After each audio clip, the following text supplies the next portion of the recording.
नमस्कार, मैं ललित चौधरी। आप देख रहे हैं द लोकमंच। तो भाई कुछ दिनों से एनसीबी की तरफ से ताबड़तोड़ गिरफ्तारी हो रही है मुंबई के अंदर।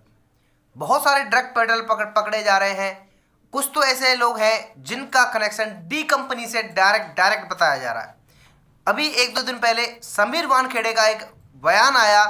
उन्होंने कहा कि जितने भी ये गिरफ्तारी हो रही है वो सुशांत सिंह राजपूत केस से डायरेक्ट लिंक करती हैं। उसके बाद में सुशांत सिंह राजपूत के दोस्त की गिरफ्तारी हुई, ऋषिकेश पवार। जी हाँ, ऋषिकेश पवार की गिरफ्तारी हुई। आज ही ये खबर आई है। ऋषिकेश पवार की गिरफ्तारी के बाद में अभी एक और खबर आई है कि दो लोगों की और गिरफ्तारी हुई है। और ये खबर आई है ऑफिशियल, समीर वानखेड़े ने बताया है ऑफिशियली ये कि एनसीबी ने दो ड्रग पेडलर और गिरफ्तार किए हैं। मैं आपको बता दूं, ऋषिकेश पवार गिरफ्तार हुआ और जो मेन वजह थी वो ये थी कि वो सुशांत सिंह राजपूत को ड्रग्स देता था लाकर। एक दो महीने से वो फरार भी चल रहा था। कोर्ट की एंटीसिपेटरी बेल के लिए उसने डाल दिया था, लेकिन कोर्ट का कोई फैसला नहीं आया था। उसके बाद ही वो खुद से गायब हो गया था। एनसीबी का एक बयान आया कि उसका पकड़ा जाना बहुत ज़्यादा ज़रूरी है, क्योंकि सीबीआई के लिए भी वो एक अहम सबूत है सुशांत सिंह राजपूत वाले मामले में। ऋषिकेश पवार पकड़ा गया, उससे पूछताछ हुई होगी। उसके बाद में दो ड्रग पेडलर और पकड़े गए हैं।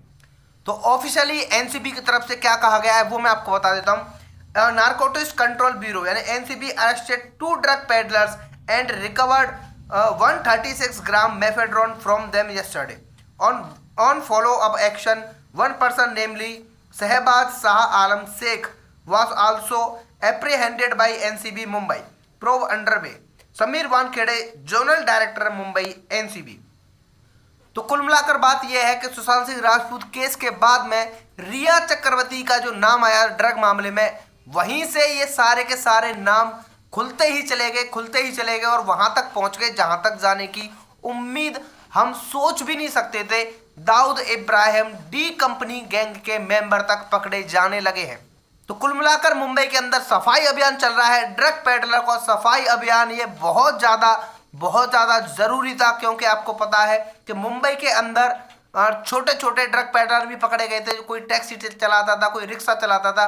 कुल मिलाकर बात ये थी कि ये ग्राउंड लेवल से और बहुत ज़्यादा हाई लेवल पर ये काम पहुंच चुका था, और जो यूथ को खोखला बनाने की कोशिश की जा रही थी वो लगातार इन लोगों की तरफ से हो रही थी। एक के बाद एक एनसीबी की तरफ से धड़ल्ले से गिरफ्तारियां हो रही हैं। अब देखने वाली बात यह है कि ऋषिकेश पवार के बाद ये दो लोग गिरफ्तार किए गए हैं। इनसे जब पूछताछ होगी तो और कितने नाम सामने आएंगे। फिलहाल के लिए वीडियो में इतना ही। आप लोगों का क्या कहना है इस बारे में आप लोग कमेंट करके बता सकते हैं। पहली बार आए हैं तो चैनल को सब्सक्राइब जरूर कर लें। धन्यवाद।